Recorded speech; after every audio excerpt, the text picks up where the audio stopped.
shall reflect on the life of Saint Anthony of Padua and Lisbon. A native of Lisbon in Portugal, Saint Anthony was baptized Ferdinand Buellon. He joined the canons regular of Saint Augustine in the year 1210, but the sight of the bodies of the first Franciscan martyrs brought back from Morocco 10 years later inflamed him with the desire for martyrdom.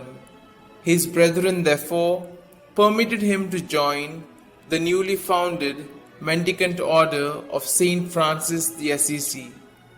Having taken the name Anthony, he was, at his own request, sent to Morocco, but falling seriously ill, was forced to return. His ship, however, was driven to Sicily by a great storm, where he heard that a general chapter had been called at Assisi for Whitsuntide 1221. He joined the 3,000 brethren there and saw Saint Francis for the first time. In his humility, he concealed his own learning and so was assigned menial tasks at a monastery near Fordley. Only when he was urged some time later to say a few words at an ordination ceremony was his astounding gift of preaching discovered.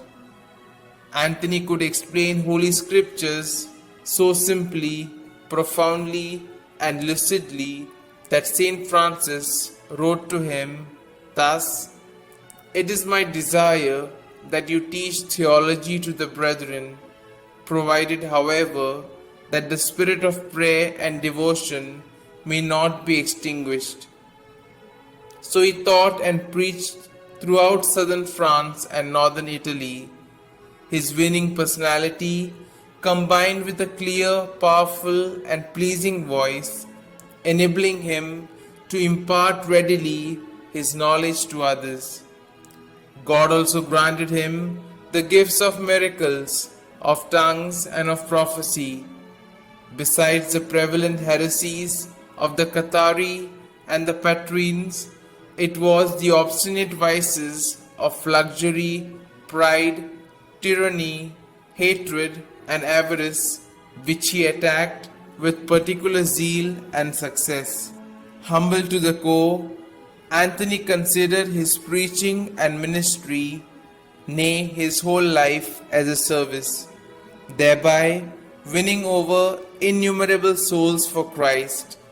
Lasting reconciliation of enemies took place, common debtors were released from prison, brigands turned to an honest trade, wrongful gains were restored, and civil governments enacted beneficial laws to correct abuses. Anthony died on the 13th of June 1231, aged barely 36. He was canonized a year later and was declared doctor in the year 1946 by Pope Pius XII. He is the patron of Portugal, of travelers, of pregnant and barren women, and of the poor. He is also commonly invoked for the recovery of lost articles and by persons in danger of shipwreck.